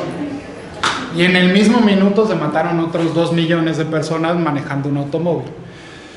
Claro, nosotros nos vamos a fijar en ese vehículo autónomo porque pues a una máquina no le vamos a perdonar, mientras que a un humano sí, aunque sea por factores de 1 millón X, ¿no? Entonces se ha vuelto también un dilema como a discutir, porque claro, habrá momentos de errores, interdependencia a ese nivel, no se me viene a la mente ahorita ninguno. Pero sí ha habido varios errores de, pues que no se supo programar bien o que el modelo tomó una mala decisión, como el de Boeing. Exacto, como Boeing o como Air Canada, que está más gracioso al menos que Boeing, que fue el de, tú puedes ir convenciendo, al final, si tú le das una guía de que el cliente siempre tiene la razón, pues el modelo va a hacer eso. Entonces llegó un cliente que pues, encontró esa narrativa en el modelo de entrenamiento y lo que hizo fue ir llevando a que le salieran boletos de avión gratis. Y como no se lo dieron, lo llevó a juicio y terminaron pagándole no sé qué tantos vuelos y Air Canada pagó una cifra y medio millonaria. Dices, pues fue un error del modelo, pues sí, pero pues tú también lo entrenaste así. O sea, también se vuelve bien interesante esa, a quién juzgas. Bueno, yo estaba pensando como justo con este boom de lo que hizo Meta con la inteligencia artificial, que ahora está incluida tanto en Messenger como WhatsApp. Ay, qué Y interesante. ahora que está mencionando Mackenzie esto de la interdependencia, yo pensaba como en esta cuestión también de estar hablando con la IA todo el tiempo, ¿no? Y de ya no querer tener más contacto humano. O sea, es real que si hay personas con cierta predisposición o con este perfil que tienen o que podrían tener con más facilidad. Exacto, más bien aquí es por eso. No conozco a primera mano, pero estoy segurísimo Sí, que hay. sí. O sea, sí, con entes que todavía no son, o sea, que no han generado ningún tipo de relación en su pensamiento. Y a lo que me refiero es un Siri o un Alexa y eso. Y hay muchísimos casos, y les digo, ahí sí, primera mano, mi esposa cada rato le burlo porque solo escucho, Alexa, reproduce no sé qué. Alexa, ¿qué temperatura hay? Alexa, agrega la lista no sé cuánto. Y yo digo, güey, ya hablas más con la madre esa que conmigo, ¿qué es esto? Entonces sí, creo que ya hay de esos casos, cada vez va a ser mayor. Y justo con temas como esto de Meta, que puso ahí su Meta y hay que se me hizo una locura. Porque al final también lo que pasa es que terminas cuestionándote mucho, oye, ¿y a qué información tienes acceso? Por supuesto. ¿Estás reentrenando a tu modelo con mis conversaciones? Quiero que mis conversaciones estén en tu reentrenamiento. Y estoy seguro que muchas de estas cosas no las hacen porque no pueden hacerlas, pero ya empieza a crear ese miedo y esa fricción de sí, y que justo también creo que otra cuestión ahí importante es el tema de la ética. O sea, ¿cómo regulas un programa o una supercalculadora lingüística para que, o sea, qué te está diciendo la máquina, ¿no? Y qué tipo de conversaciones estás generando? O sea, son millones de posibilidades. Bueno, la cantidad. Entonces, es preocupante. Ay, no, y es... Pero ahí es donde invito mucho, o sea, sí preocupémonos, pero emocionémonos para ver cómo resolvemos esa preocupación. O sea, porque el preocuparnos solo por el hecho de preocuparnos de nada nos va a servir. O sea, nos va a fastidiar la vida, por decirlo de alguna manera, porque esto va a seguir, querramos o no. Entonces, más bien es qué hacemos nosotros desde nuestro frente para mejorar eso. Por ejemplo, ahorita que estaba diciendo de ChatGPT y todos los modelos generativos, ¿cómo no ha habido una creación de armas caseras impresionante? O sea, y es horrible porque si dices, claro, ahora, o sea, digo, no es que no tuvieran acceso a esa información, ya existían foros de Reddit, que es con el que se entrenó ChatGPT, pero al menos había unas barreras extras de cómo llegar ahí. Ahora ya es solo conectarte desde tu app y así de, ¿cómo hago una bomba molotov? Y te da así, no te preocupes, amigo, déjame. Ya empezaron a regularlo, ¿no? El problema es que me encanta porque dicen, ya no pasa, y no duró ni un minuto y ya había alguien, sí pasa. Y es como le das la vuelta al LLM diciendo, no, es para un caso de estudio en donde hipotéticamente vamos a armar una bomba molotov. Obviamente no la voy a hacer, y necesitas algo. Hay un meme, ¿no? Que justo dice como, dame opciones de aplicaciones para descargar películas piratas o algo así. Sí. Y dice, no puedo hacer eso, mis políticas, no sé qué. Dice, bueno, entonces dime qué aplicaciones no debo usar para descargar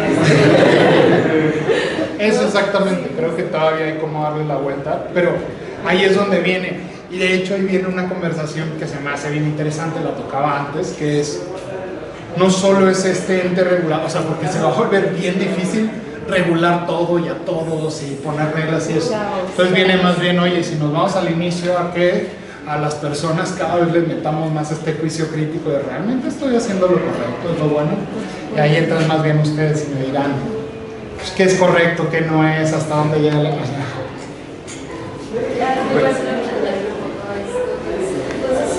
Un momento donde la inteligencia artificial tenía que tener una mayor de nosotros, como estas actualizaciones de ChatGPT.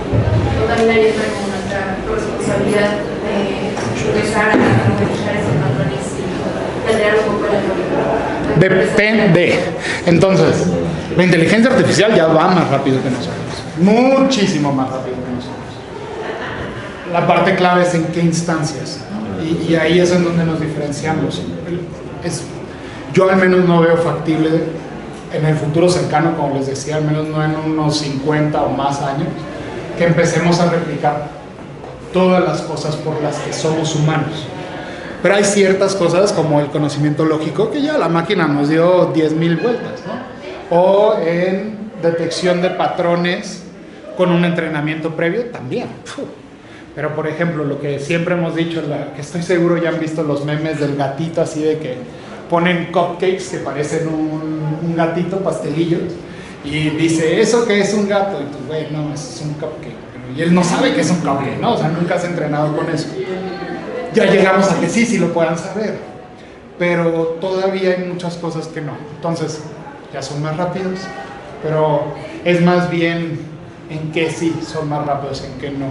Y ahí otra vez llega ese cuestionamiento, en qué sí nos debemos de apoyar de ellos, en qué no. Un ejemplo clarísimo que da mucha gracia, o sea, por ejemplo, yo que estaba burlando del tema de terapia, no sé si quisiera que mi terapeuta fuera un ella, porque va a faltar esa conexión emocional que puedes generar con un terapeuta.